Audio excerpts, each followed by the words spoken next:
Hello everyone. Today's topic is octet rule, which is a very important concept of chemistry, and we are going to know about the concept.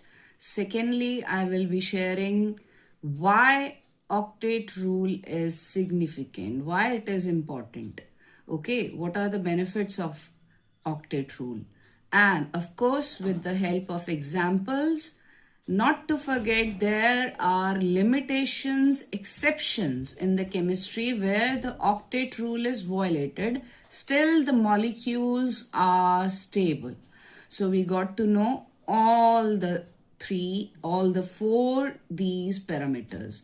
Let's nail this topic. So in the concept, the first thing is this name. What is the meaning of octet? Octet means 8. So 8 electrons are there in the valence shell of an atom. That means we are talking about outermost shell that can accommodate maximum 8 electrons, okay, of any atom, of any element. Now the question arises, in how many ways atoms combine? Do you know this? Do you know the answer? Because everything relies on this fact. The concept of octet relies on the answer of this. Okay, so just think about it, that in how many ways atoms combine. Atoms combine in 2 ways. Either the atom will gain electron or lose electron.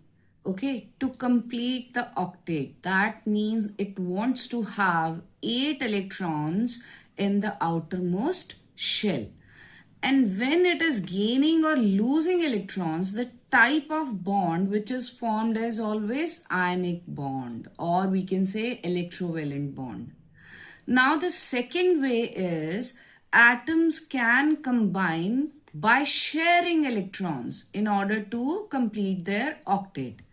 And that type of bond, when the electrons are being shared, that is known as covalent bond. Now the second concept arises, why we are studying octet rule, how it is important, what is the significance. Just think about it. Do you know the answer? Now these are the reasons why octet rule is significant. So I have mentioned reasons for significance. The first reason is that any atom wants to get the stability. Okay, that's why it tries to have 8 electrons in the outermost shell. And secondly, it will also explain the type of chemical bonding. As I told you, if they are gaining or losing electrons, that means we are having electrovalent bond, or we can say ionic bond. And in a chemical compound, if they are sharing electrons, that means covalent bond is formed. So type of chemical bond and the stability factor, 2 main reasons are there behind the answer of what? Why octet rule is significant, why it is important. Now coming on to the examples, which are the main part, okay, of this article. I'm going to take this one and this one. So can you tell me what is NaCl? What is the chemical name of this compound? This is sodium. What should I write next? Chloride. Okay. And I will be dealing with the formation of methane, the first organic compound. Okay. So with the help of these examples, the octet rule will be very, very clear to you. Now the main part of this video, sodium chloride, how it is formed and what is the relation between the formation of NaCl and octet rule.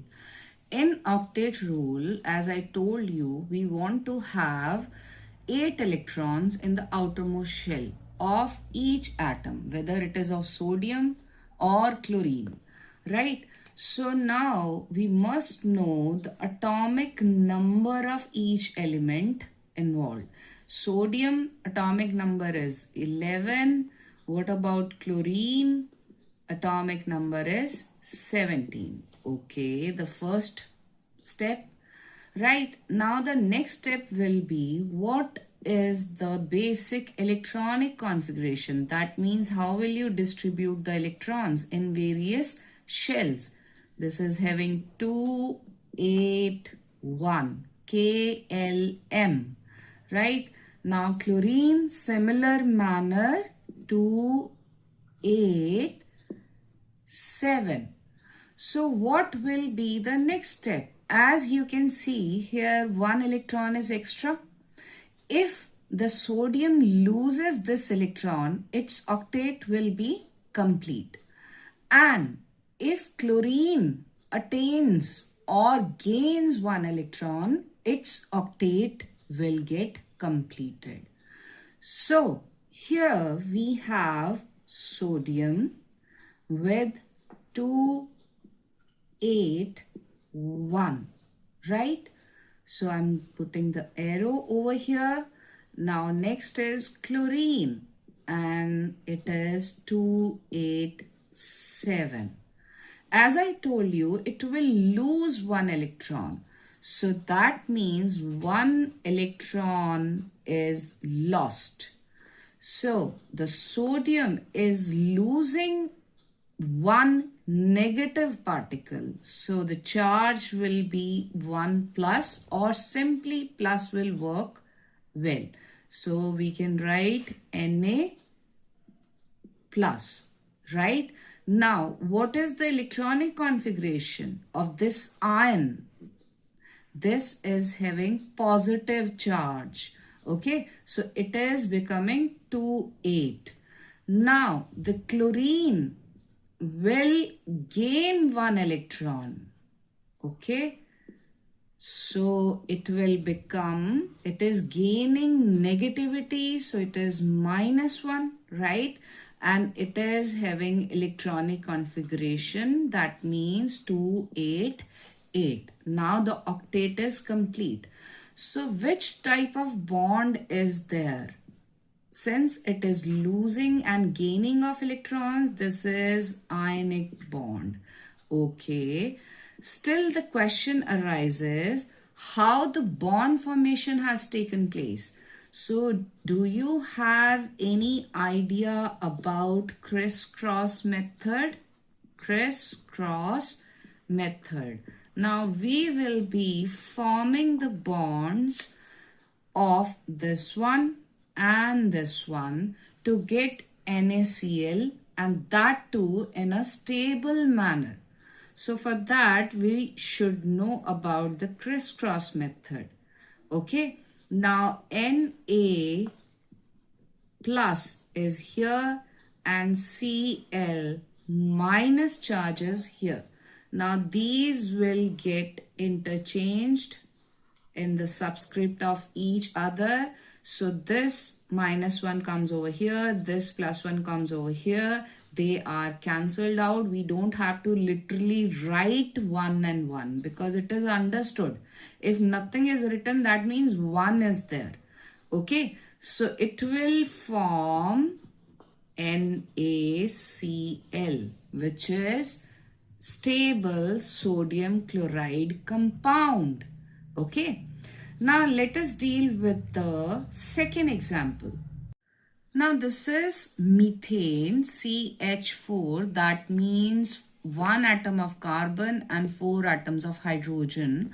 But how the bond formation has taken place and how it is related to octet rule, right? What kind of bond is formed? Is it covalent, ionic, electrovalent? What kind of this? So first of all, just like we did for the first example, we should know the atomic number of this. Okay, atomic number of carbon is 6 and hydrogen atomic number is 1. The second step, electronic configuration, the distribution of electrons in various shells. So first shell 2 and the outermost 1, and this is having only 1 electron. So this is the electronic configuration. Now the question arises, these two atoms wants to get stable. For this, it can gain 4 electrons or lose 4 electrons, but a lot of energy is required for such act. So carbon always prefers to share 4 electrons because all it needs is 4 electrons more to complete its octet. 4 plus 4 will be 8.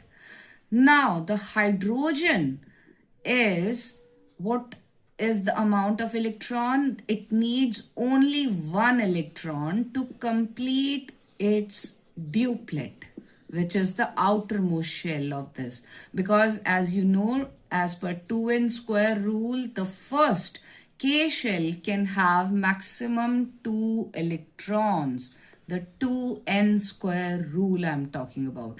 So in case of hydrogen, it will not be duplet, it will not be octet, it will be rather duplet.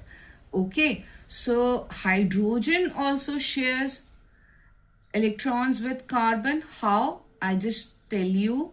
Now the outermost electrons, only the outermost electrons take part in bond formation. So I am drawing 4 outermost electrons of 1 carbon atom. Okay, and as you see, there are 4 hydrogen atoms. Okay, 1, 2, 3 and 4, and they are each having 1 electron with them. So this is 1 electron of this one with cross symbol. Now here 1, here also 1, and here also 1. Now how they are making their octet or duplet? Complete 1. Now as you can see, how many electrons are around the central atom? 2, 2, 2 and 2.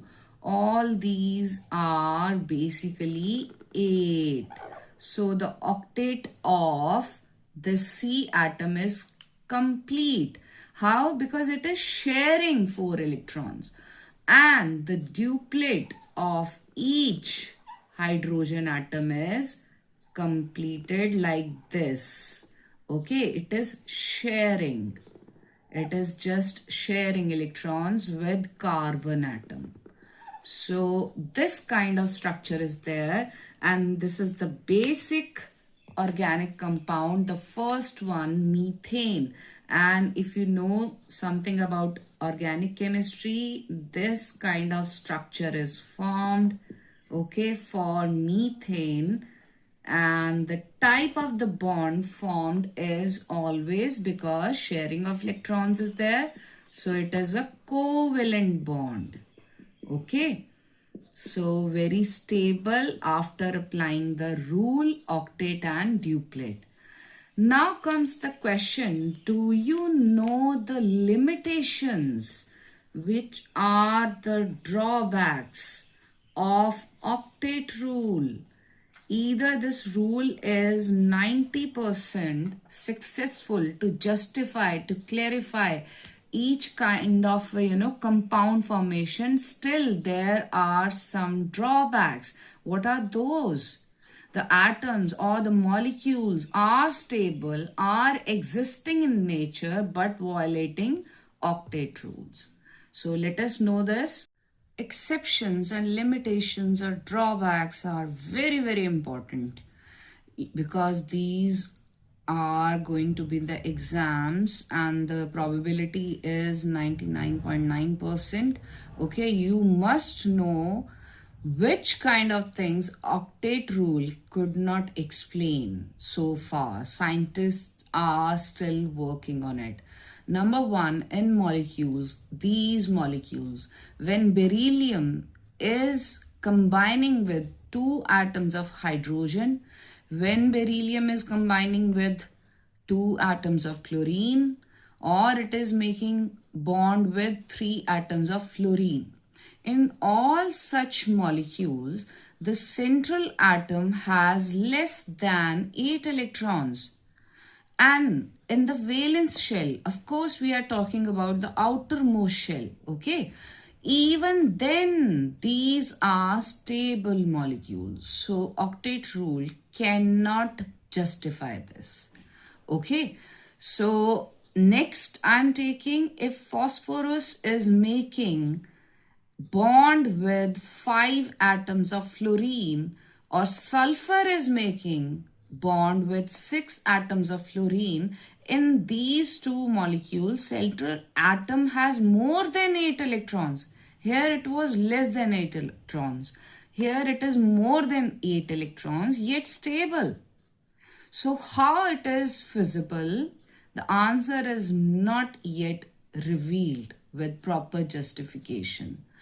So the next limitations are, next is hydrogen. Atomic number is 1. It will gain or lose 1 electron only, as I told you.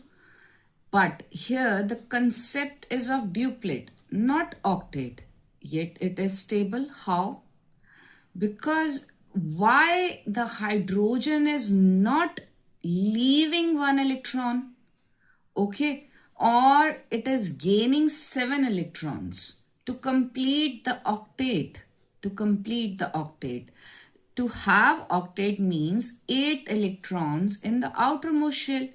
Why this is not feasible, that it gains 7 electrons to complete the octet? We always talk about duplet of hydrogen, right? So it is stable in nature and octet rule cannot justify it. Now the helium with the atomic number 2, again, it is inert in nature. Its duplet is complete. There is nothing about octet. Okay, it doesn't want to gain electron, doesn't want to leave electron. And because of this factor, it is inert in nature. It is very stable, but it is violating the laws of or the rules of octet. So how the stability factor of all these compounds are there, yet they are violating the rules. So these were the limitations or exceptions, and these are really very, very important. It can come in your exam. And I hope the whole article is very clear to you. Still you have any doubt, feel free to comment on my video. I will resolve ASAP. Thank you so much for watching the channel, and please subscribe to my channel. Thank you.